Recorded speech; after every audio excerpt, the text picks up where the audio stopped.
Welcome to Chautauqua People. My guest today is Rick Rieser. He is a Buffalo native, a product of Nichols School, Brown University, and the University of Chicago Law School. He's had a career in the corporate world, was a corporate lawyer in Chicago. Rick has substantial experience in municipal administration, having served as village president in Northfield, Illinois. Many Chautauquans will be familiar with his name as the author of several substantive essays regarding the institution's governance. He's owned a house on the grounds for nearly 20 years. Rick, how did your family make its way to Chautauqua? Well, my father discovered it first. My father and mother discovered it first. My father and mother had a house in the Canadian Lakeshore. My mother got sick and could no longer negotiate the 60 steps up the bluff to the house, and my father, who had taken her many times here for weekends, said, why don't we spend the summer in Chautauqua? Once they began doing that in the very early 1980s, pretty soon my wife and I and our young family started to come to visit. So we'd come for a week or 10 days, depending on how much time I could get off from work, and we enjoyed it just so much. And the years just kind of rolled by. So how many generations have been on the grounds? Well, it's my father and mother. My mother passed away, and my stepmother, my father met my stepmother here, and they were here for 25 or 30 years, but it's just them, my wife and I, and some of our kids, not all of them. Three generations have Right. been on the grounds. Right. That's pretty solid background, isn't it? What activities have members of your family been involved with at Chautauqua?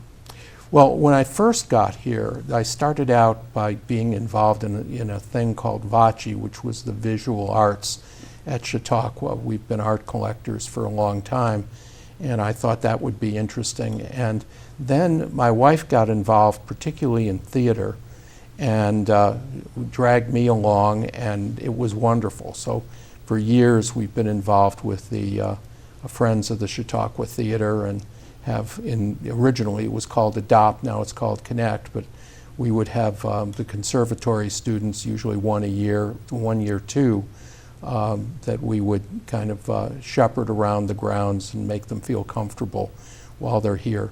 Those are the two main ones, but we've done a little bit of everything. We belong to the Women's Club. We've gone to lots of book club, events. So we've tried to take advantage of pretty much everything that Chautauqua has to offer. Probably the only thing that because I'm not a golfer, I haven't taken advantage of golf. Mm-hmm. But all of the other activities at one time or another we've been immersed in. How many months a year are you on the grounds then? We usually get here in late June, but we in the past 3 or 4 years, starting with the pandemic, we stayed late. We've been here as late as the end of October. Last year, I think we left at the end of September, and this year it'll probably be that again. So we're here about a little bit over 3 months normally. Mm-hmm. Mm-hmm. And then where are you when you're not at Chautauqua? Well, we have 2 other homes. I love paying utility bills, so we have a home that we're in Palm Beach, Florida, and we're there usually just about 6 months. And then we spend about 2.5 months in the Chicago area, where we have our ancestral home, mm-hmm. where my wife grew up and I had my business career. Can you tell me a little bit about your business career? Sure. You mentioned it at the beginning, but I started out as a corporate banker, mm-hmm. but specializing in bank litigation. Mm-hmm. And I did a little tax work as well. And from that, I got acquainted with a number of Chicago area bankers that we represented, and I was approached by one of them, and we had some family connections as well to that particular 2 banks. And they said, we need somebody to start our trust department. And we assume because you're a lawyer, you know all about trusts, I'd taken a course in trust and estates at law school, but I was no expert by any means. Mm-hmm. But they wanted to begin an asset management department. So in 1970, the end of 1970, I joined that bank and started put the machinery in motion to open their first asset management / trust / wealth management division. But I learned pretty quickly that that's not the center of banking. The center of banking is where you take risk, which is credit and lending. And I found an executive vice president there, and I saw he had a big stack of files on his desk, and I asked if I could help with any of them. And he said, here's a book, read it, and you'll be a banker for real, and then you can help me with these files. And so that began my career in lending. How long was that career? Well, I really did it my whole career, because even as I moved up the ranks from an assistant vice president to a vice president, et cetera, I was involved in lending at all times, and even when I was an executive and ultimately chief executive officer, I was on the loan committee. That's the one area of banking that you don't want to leave to inexperienced people. You want folks that kind of know what they're looking at and know how to assess risk. And so that's quantitative at the basis, but then there's sort of a soft element to it, isn't there? Oh, These people- absolutely. The first things we think about when we're looking at to assess a loan is character. And character is not, that is a complex subject in and of itself. Before you get to collateral or source of repayment or cash flow, character is the first of the C's. So you spend a lot of time looking at what somebody's track record is in the industry they're in, their reputation for being honest and integrity. All of those things weigh probably more heavily than anything else. If you lend money to a good guy who maybe doesn't have as thick a wallet as some others, you're probably going to get repaid. If you lend money to a bad guy, and no matter how thick his wallet is, you could be struggling at the end. So there are not easy answers, are there? Not many. Yeah. Now, you've developed a very solid reputation for your insightful essays about governance of Chautauqua Institution. What have been your primary sources? Well, I have to admit that one of probably the single, where I start with issues is the lack of transparency here. So sourcing information is an interesting process. But I would say there is some public information available, not necessarily, some of it you have to wait a little bit to get, but you can find things like the annual financial statements that they post, or you can go over and pick. In the old days, you could go into the colonnade and pick one up. You also can look at the IRS 990 forms, which give a lot of both financial information and information about salaries and expenditures at the institution. So there's a huge amount of factual information that you can glom onto, and that's a good starting point. I mean, that's the way a lending officer, would look at it. You want to go take those financials and and the tax return, basically, which is what a 990 is, and spread them, make comparisons, and see what the trends are. That's absolutely the best factual way to do it. And then you have to fill it in by, you know people. So you know people within the administration, you know people who are on the board of trustees or on the foundation board. And I count myself and a number of others, have numerous sources like that are very, very helpful in making sure when we analyze that information that we're on the right track and going in the right direction.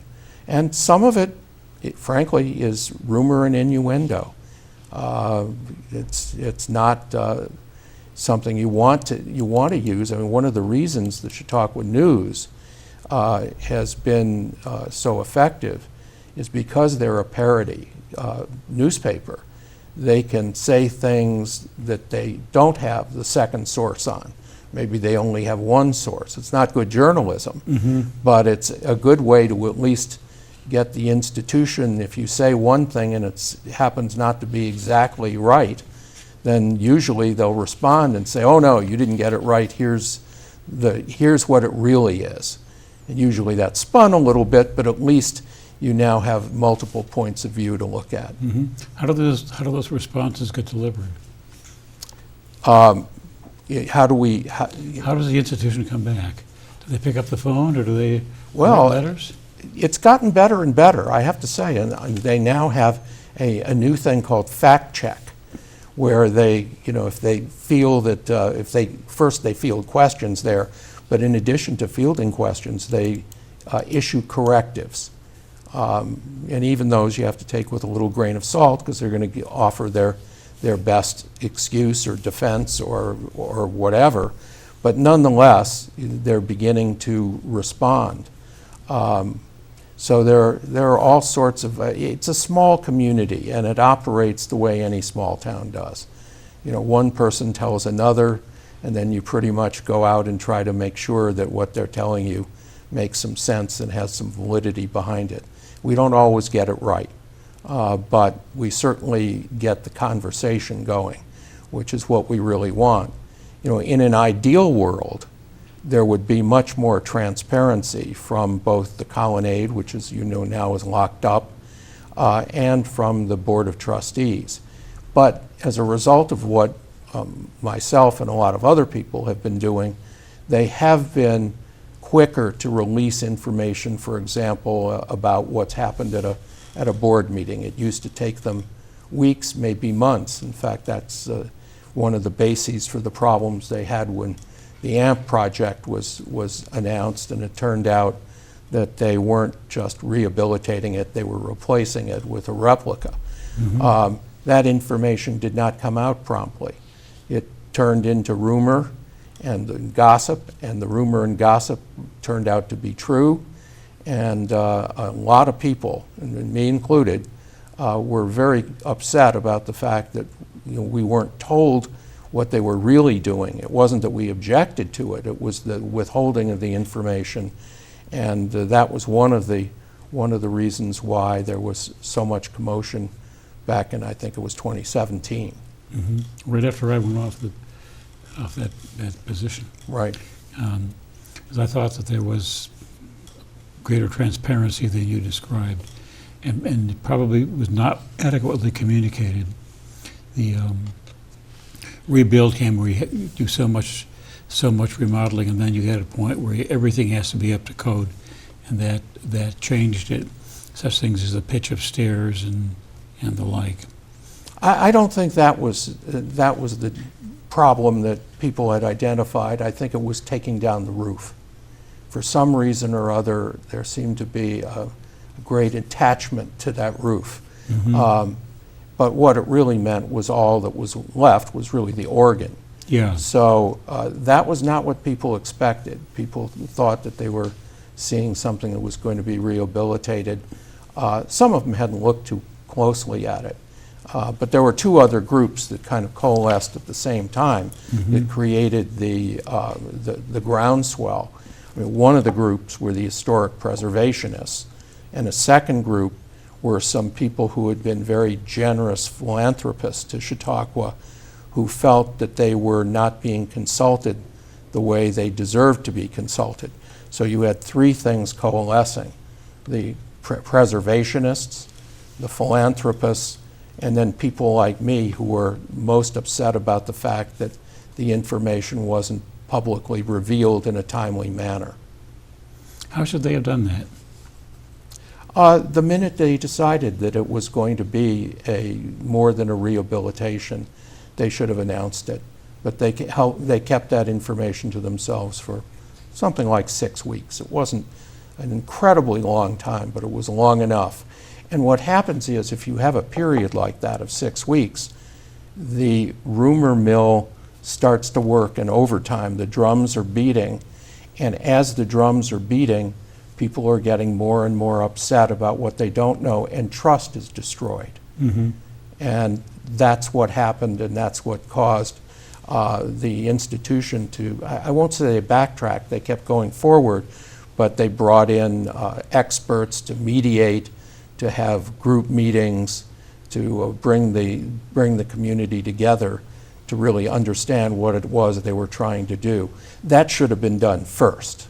That would have been, it would have been much better. There was a not a replica, a model of the new amp that was kept in the library, but a lot of people never set foot in the library. Yeah. They had no idea what it was going to be. Yeah. So for them, that was a shock. Yeah. Did you personally lose anything of importance when the old amp came down? Nothing at all. Okay. If it had been me, and I say this knowing that the historic preservationists they'll probably shoot me or something, but I would have been probably more radical. I would have brought in a great architect like Geary and built something that's 21st century building, the likes of which has never been seen before. So that was never my concern. My concern was the lack of transparency. Yeah. That's something I had been trying arduously over a period of years to encourage the board to do. And transparency has a lot of meaning to me. It's not just telling us what they've decided the day they decided it, come out and make an announcement. That's not sufficient.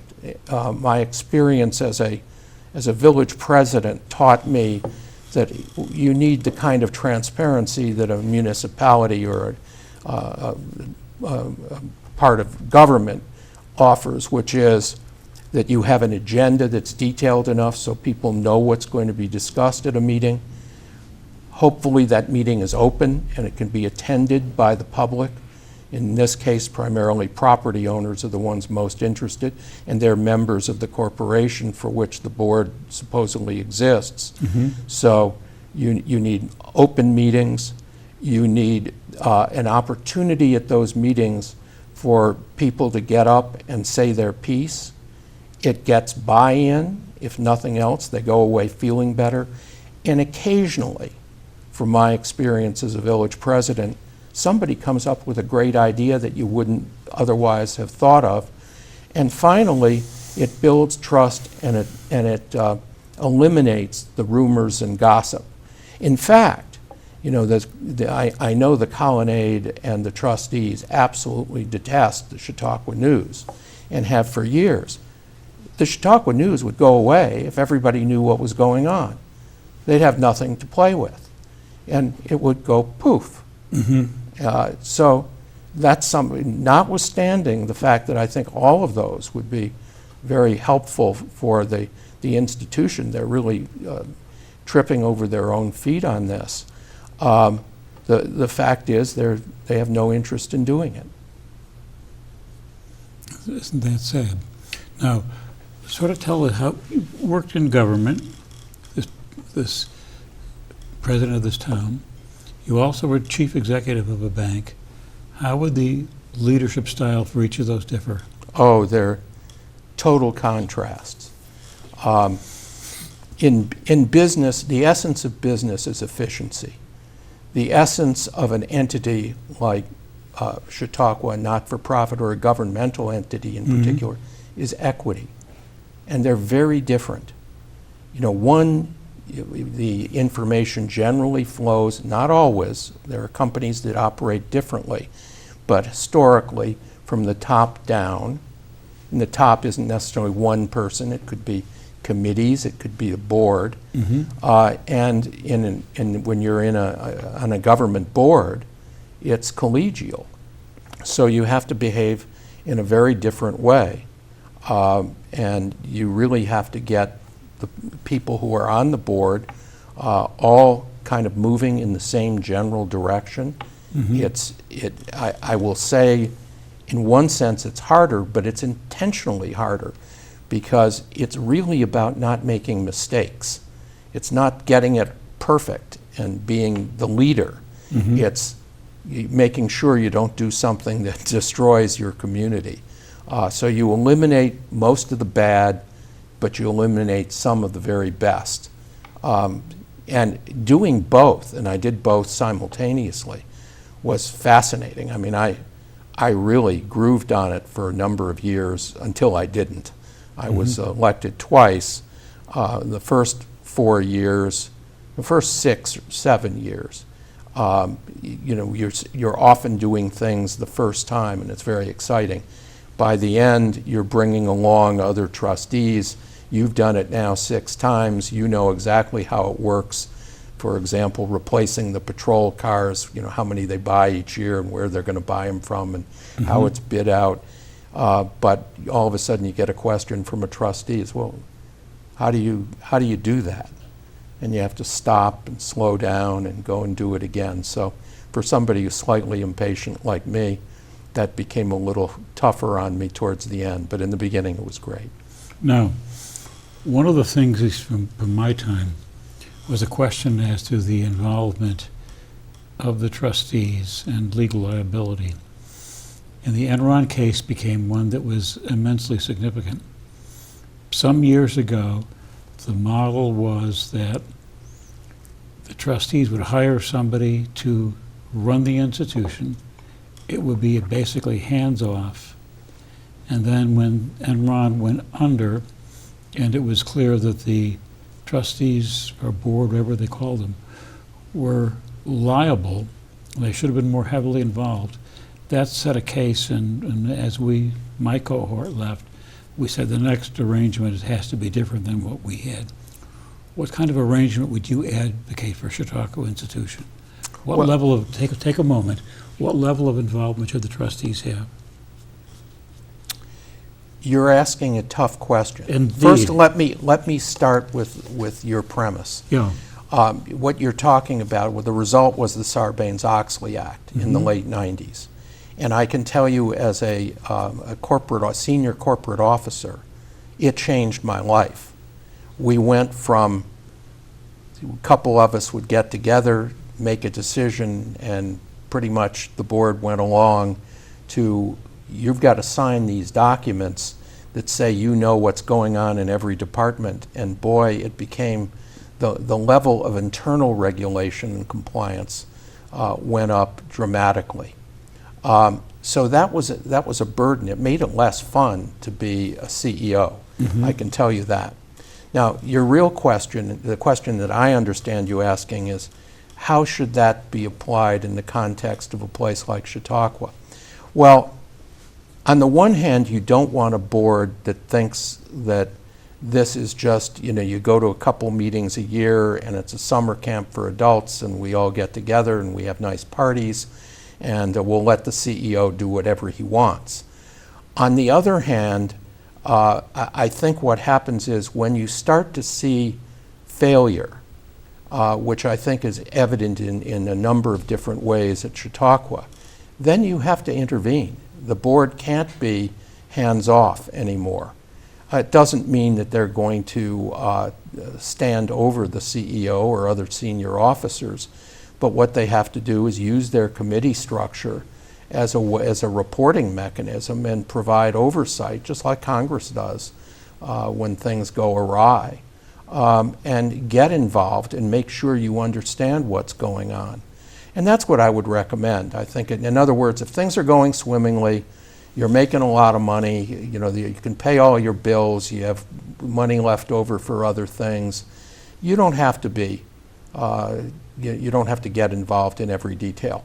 But when things aren't working that way, when you have challenges that you can identify, then I think you need a different approach. And that may not be permanent. That may be something that goes on for a couple of years until you have things squared away. But that would be the way I would make the decision. It's very pragmatic. It's not a matter of legal structure in that sense. Are there a few things specifically you would change if you had a free hand? Sure.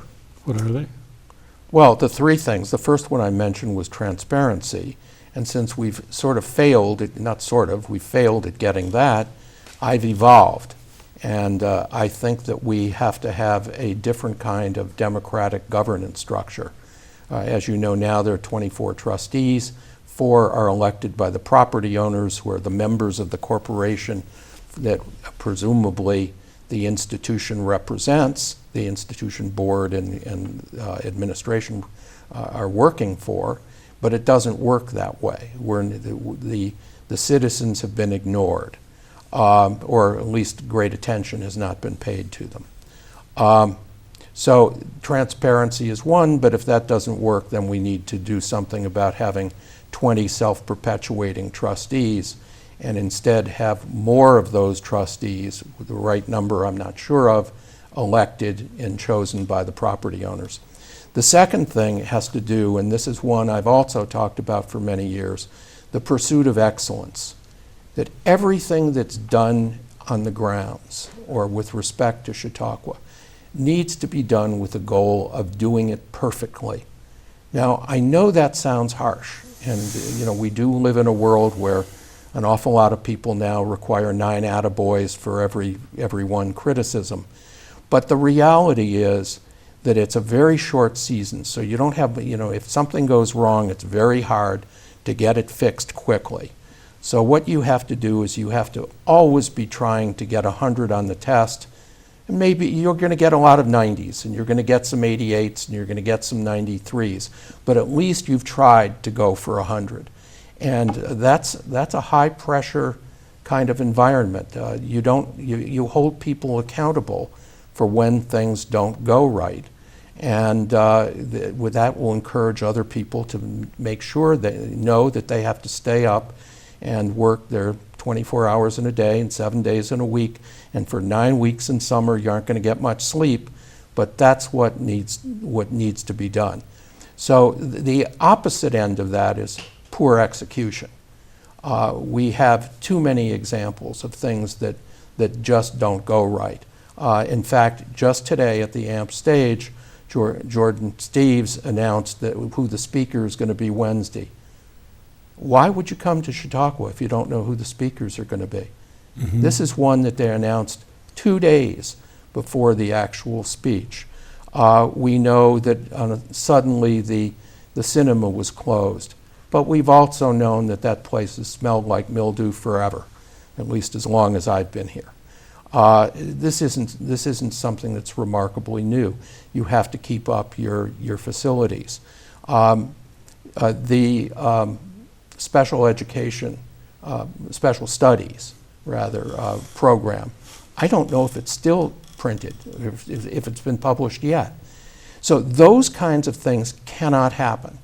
You just have to be on top of it all the time. I mean, one of the things that I would do is I would take senior officers and have them job switch for 3 or 4 days.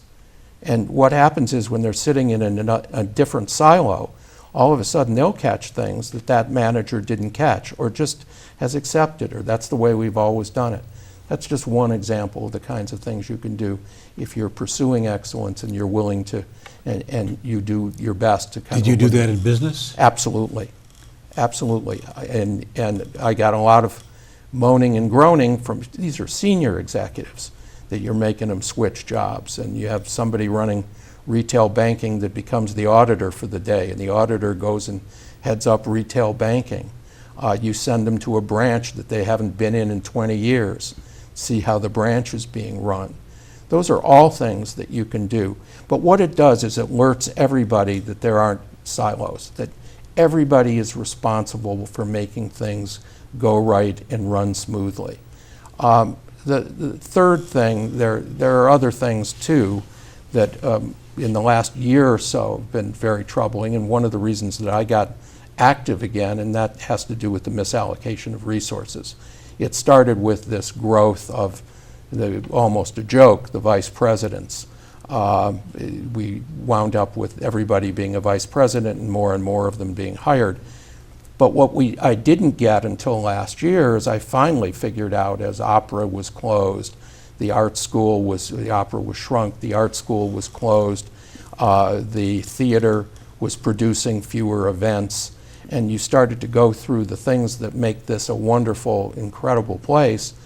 What they were doing is spending less and less on the 4 pillars programs and more on management and philanthropy. And what's happened is, and I'm about to publish a report on it, philanthropy is now a goal in and of itself. I mean, you raise money, you have a 4 pillars program because it supports the philanthropy, something you can show to people. Yeah. And it used to be the other way around. You had philanthropy to pay for those things that people loved about Chautauqua and that cost money. Indeed. We're out of time, but I usually like to end with a question. You probably heard it on previous interviews. Let's say a young Chautauquan comes to you and says, Mr. Rieser, I would like to have a career as you did in banking and in municipal government. What is your advice? Sir, what would you advise that young person? I was very happy with what I did. It's been 15 years since I've been a CEO. As a result, I think things have changed. Mm-hmm. I mentioned, hopefully, in a way that's understandable about I think this generation has changed. Mm-hmm. They want more work-life balance. The kinds of sacrifices that I made and my family made for me so that I could, build a company, that's not as easy to do today. If you looked at the demographer this morning, she was showing the number of hours husbands, for example, spend, on their non-paid job raising their family. Yeah. And in my own family, I see my children pitching in a way that I really didn't. I mean, I just stayed late and kept working. Mm-hmm. So but I think they're nice careers. I think they're both good things to do, and I think being a part of government, that everybody has an obligation to be part of a civil society and to make a contribution. It may not be in government, it could be through a charity that you're interested in, but all of those, to me, make a lot of sense for people to pursue. This is terrific. We're out of time, and I truly hope you'll come back and let's talk again. I'd like to do that. By all means. Thank you for having me. Indeed.